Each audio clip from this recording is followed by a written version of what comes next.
ಹಾಗೆ 1,00,000 metric ton ಜೋಳ ಉಪಯೋಗಿಸ್ತಾರೆ 6 ತಿಂಗಳಲ್ಲಿ, ಮತ್ತೆ 6 ತಿಂಗಳಲ್ಲಿ 1,00,000 ಮೆಟ್ರಿಕ್ ಟನ್ ಬೇಕಾಗ್ತದೆ.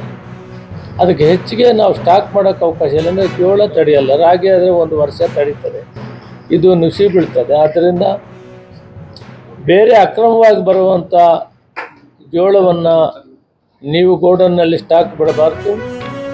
ಅವಶ್ಯಕತೆಗಿಂತ ಹೆಚ್ಚಿಗೆ ಜೋಳವನ್ನು ನೀವು ಇಟ್ಕೋಬಾರ್ದು. ನಮಗೆ ಅವಶ್ಯಕತೆ ಇರೋದು ಗೊತ್ತಿದೆ, ಅಷ್ಟನ್ನು ನಾವು ಇಟ್ಕೊಳ್ಬೇಕು ಅಂತೇಳಿ ನಮ್ಮ ಅಧಿಕಾರಿಗಳಿಗಾಗಲೇ ಆದೇಶವನ್ನು ಕೊಟ್ಟಿದ್ದಾರೆ.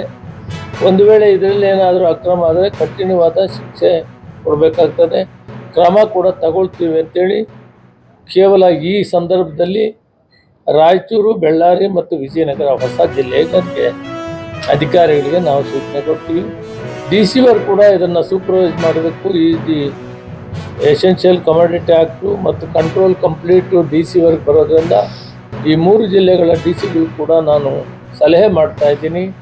ಇವು ಸ್ವಲ್ಪ ನೋಡ್ಕೋಬೇಕಾಗ್ತದೆ, ಏನು ಅಕ್ರಮವಾಗಿ ಬಂದು ಗೋಡೌನ್ನಲ್ಲಿ ಸ್ಟಾಕ್ ಆಗಬಾರ್ದು. ನಮಗೆ ಅವಶ್ಯಕತೆ ಇದ್ದಷ್ಟು ನಾವು ಮಾಡಬೇಕು. ಅದು ಕೂಡ ನಾವು ಬೆಳೆದವರಿಗೆ, ಕರ್ನಾಟಕ ರಾಜ್ಯದಲ್ಲಿ ಬೆಳೆದಂಥ ರೈತರದ್ದು ನಾವು ಸ್ಟಾಕ್ ಮಾಡಬೇಕು. ಅದಕ್ಕೆ ಮಿನಿಮಮ್ ಸಪೋರ್ಟ್ ಪ್ರೈಸ್ ಕೂಡ ಇದೆ, 3,000 ಸಪೋರ್ಟ್ ಪ್ರೈಸ್.